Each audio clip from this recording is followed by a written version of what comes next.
Hi everyone, welcome back to another video from Webtech Tutorial.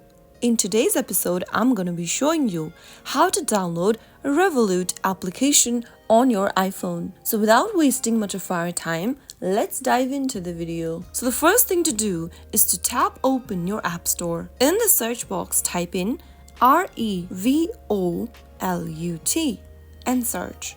Once you get to the search results, look for this application and tap on the Get button to begin downloading it on your iOS device. Revolut is a financial technology company that offers a range of digital banking services through its mobile application. Some of the key features and information about Revolut includes multi-currency accounts, currency exchange, money transfer, budgeting and analytics, and much more. Wait for the application to download and install on your device, and once it is done, you can launch it open on your iOS device. So that is how you can easily download Revolut application on your iPhone in a couple of minutes.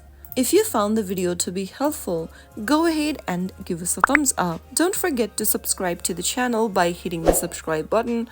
Also press on the notification bell so that you'll never miss another upcoming upload from us. I will be back again in the next episode. Thank you for watching.